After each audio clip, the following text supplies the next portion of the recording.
जय हिंद साथियों, स्वागत है आपका अपने YouTube चैनल स्टडी विद उदय में। दोस्तों, आज के इस वीडियो में बात होने वाली है बगुला के बारे में। जी हाँ दोस्तों, आपने सही सुना, बात होगी किसके बारे में? तो बगुले के बारे में। तो चलिए दोस्तों, हम देखते हैं अक्सर अपने खेतों में देखते हैं या फिर जब गाय भैंस देखते हैं छूटे होते तो उनके शरीर पे बगुला बैठ जाते हैं। तो आखिरकार ऐसा क्या होता है कि बगुला उनके शरीर पर बैठता है? तो उसके बारे में जान लेते हैं।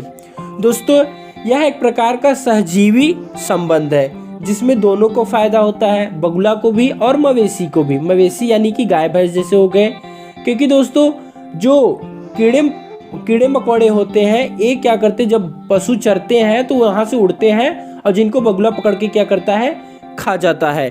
और मक्खियों कीड़ों को खाते हैं जो कि मवेशी को परेशान करते हैं। पशुओं के चरने के कारण होने वाली गतिविधि भी खेत से विभिन्न कीड़ों को हटा देती है, जिसको बगुला क्या करता है, खा जाता है। यानी कि बगुले को भी फायदा हो जाता है और भैंस या फिर गाय को भी। दोस्तों, बगुला की आयु कितनी होती है? तो बगुला की जो आयु है दोस्तों वह 15 से 20 साल तक होती है। कितने साल तक? 15 से 20 साल तक। दोस्तों, बगुला रहता कहाँ है? तो बगुला नदियों, झीलों और समुद्रों के किनारे मिलने वाले लंबी टांगों व गर्दनों वाले चिड़िया का एक कुल है। बगुला खाता क्या है? तो बगुला का जो फेवरेट भोजन होता है यानी कि मुख्य भोजन होता है वह मछली होता है। और साथ ही साथ दोस्तों यह मछली के अलावा मेढक और कीड़ों को भी खाता है।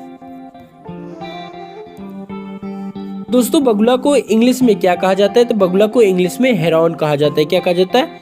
हेरॉन कहा जाता है। बगुला कितनी बार खाते हैं? तो दोस्तों बगुला रोजाना भारी मात्रा में मछली खाने में सक्षम होते हैं। एक वयस्क बगुला आसानी से प्रतिदिन 1 पाउंड तक मछली खा सकता है।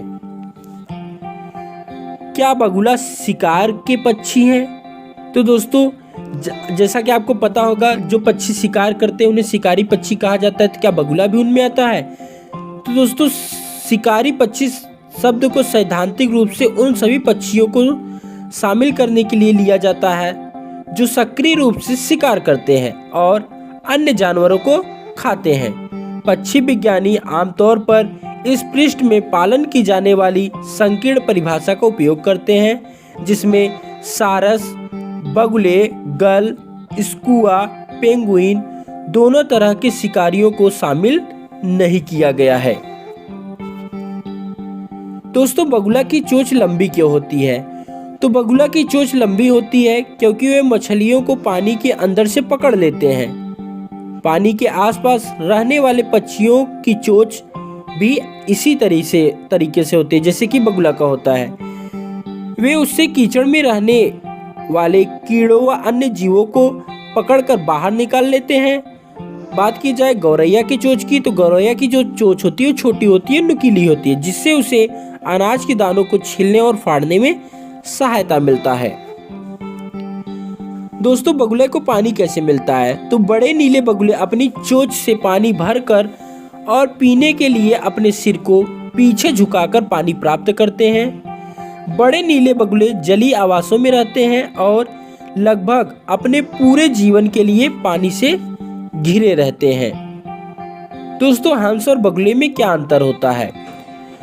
यूं तो हंस और बगुला दोनों का रंग श्वेत होता है यानी कि सफेद होता है, लेकिन जब दूध और पानी के मिश्रण से दूध और पानी को अलग करने की बात आती है तब हंस और बगुले का अंतर पता चल जाता है।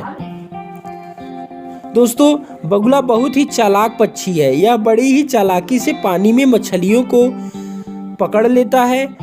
यह पानी में बिना हिले डुले सीधा खड़ा रहता है। इसकी रेंज में शिकार आने पर यह झपट्टा मारकर उसको निगल जाता है। उम्मीद करते हैं दोस्तों यह जानकारी आपको अच्छी लगी होगी। यदि दोस्तों जानकारी अच्छी लगी होगी तो हमें कमेंट बॉक्स में जरूर बताइएगा। Thanks for watching this video.